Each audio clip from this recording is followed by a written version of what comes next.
Ladies and gentlemen, welcome aboard the Wright Flyer.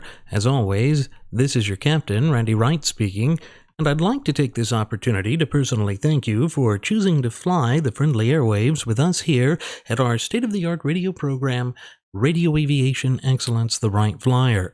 Well, folks, without any further ado, let's go ahead and delve into the topic which I have selected for today's program.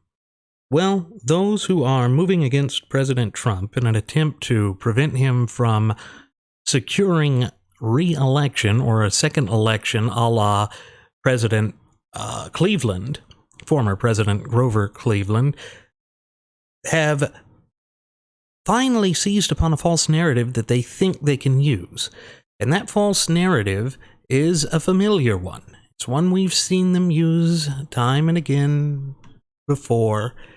And that, of course, is this narrative that they've been pushing since January 6th of last year.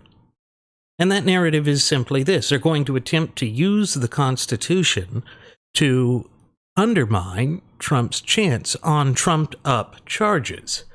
What trumped-up charges are we talking about? Well, they are going to the January 6th panel, where one member has floated the 14th Amendment as a way to bar Trump from holding office. This comes from the Washington Examiner and their political reporter, Emily Brooks. Neither of Donald Trump's impeachment trials led to his conviction, which would have prevented him from returning to the White House. Representative Jamie Raskin has another idea on how to bar the former president. Raskin has suggested that the constitutional provision preventing those who engaged in insurrection or rebellion from holding office may prevent Trump from becoming president for a second non-consecutive term. Having lost to President Joe Biden in 2020 under slightly dubious circumstances, Trump is eligible for another White House term. Polls show that he is the clear favorite to win the Republican nomination should he run.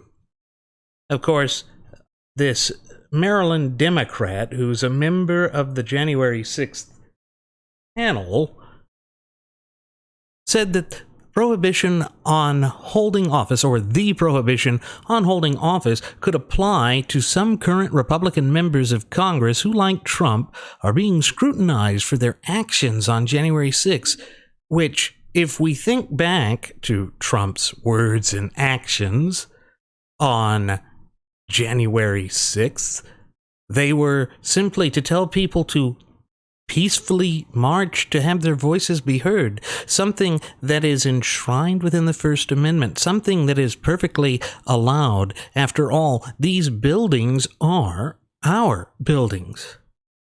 The Capitol building belongs to the people. It is a public building. It is ours, and rightly ours, and it would be wrong to sit there and say that we don't have a right to them, and that we don't have a say, and that we shouldn't have that ability. And he wasn't fomenting or fanning the flames of insurrection.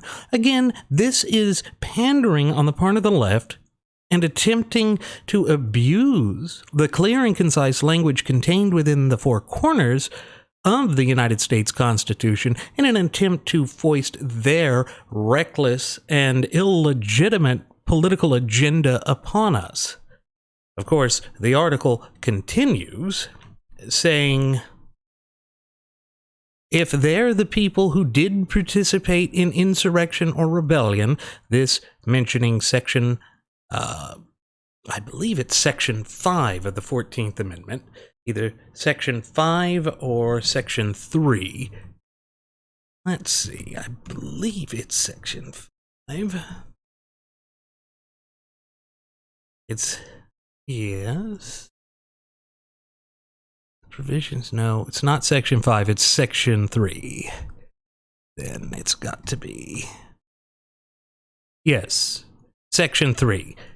They're trying to essentially use section 3 of the 14th Amendment to enforce this. Now, section 3 of the 14th Amendment basically prohibits any person who had gone to war against the Union or given aid and comfort to the nation's enemies from running for federal or state office unless Congress, by a 2/3 vote, specifically permits it. Of course, the issue that you're going to run into with that is who was charged with insurrection. Nobody has been charged and nobody has been convicted of inciting an insurrection or waging an insurrection, not even those who were held by the authorities in, once again, constitutionally dubious circumstances could be said to have engaged in insurrection or fomented insurrection. So again, what we have here is a false narrative that they're pushing, and it's all about political aggrandizement. It's been the same heavy-handed tactics deployed by the Democrats time and again with seemingly no end in sight. And they're doing this because they fully recognize that they cannot compete in the free market of ideas. But what makes this so egregious is the fact that they are attempting to impermissibly use the Constitution to bar the former president from seeking higher elected office. This is raw, naked political aggression, for want of a better term. And I am fully convinced that this is going to backfire on them come time for the midterm elections this November, because they are playing with fire. Playing with this type of chicanery, for want of a better term, is only going to come back with the full potential of working against them. But they are that desperate, because they see that the polls are working against them. It's already imploding on Joe Biden. We can see that by and large, the Supreme Court shot down his vaccine mandate, but there are still constitutional questions there too on the healthcare workers still being required to have the jab. But the vast majority of what he was hoping to get with his agenda there has essentially been shot down in flames. Despite this, the January 6th Commission is desperate. We can see here that it's hardly a slam dunk legal case.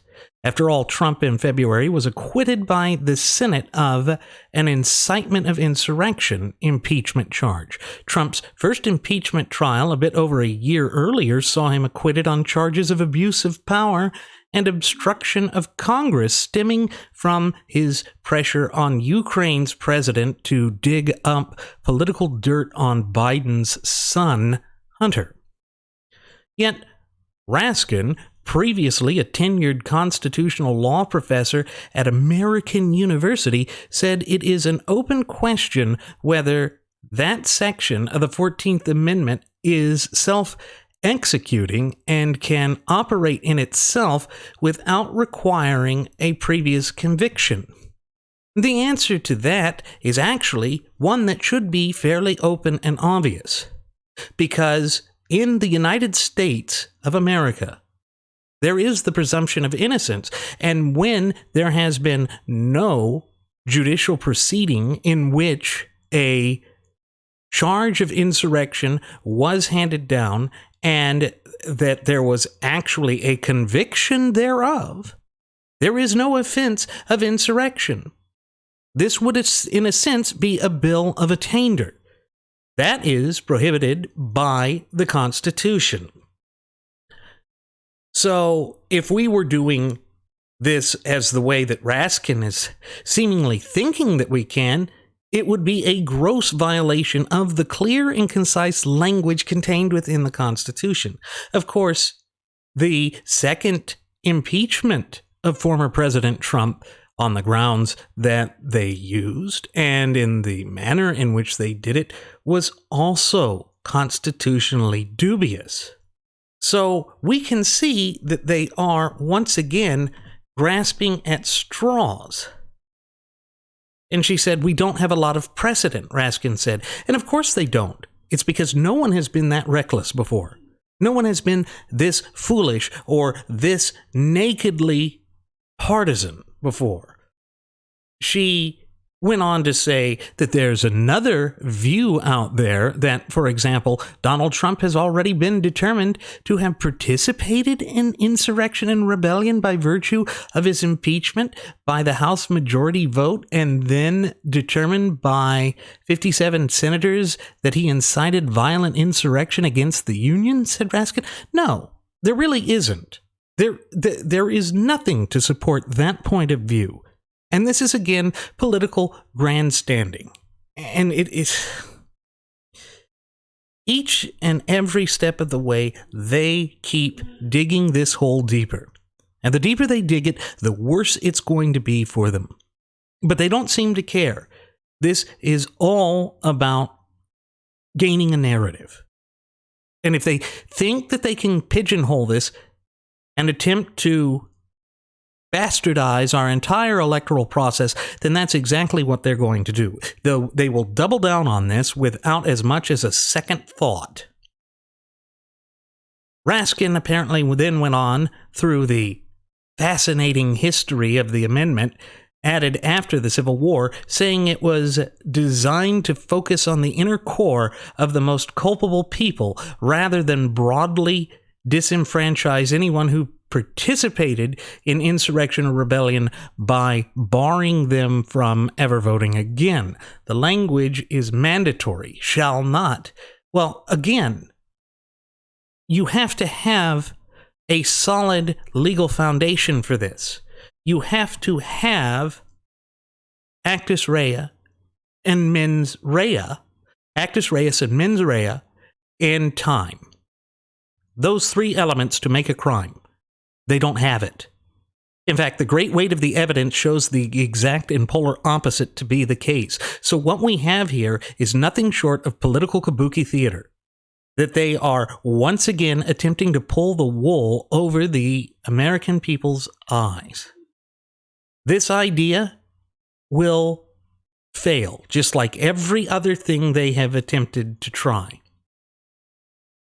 But if they want to run with this, 3 strikes and you're out, basically. How many times are they going to keep running up to bat with this one when it's a dud? It is a non-entity, for want of a better term. This is just political grandstanding.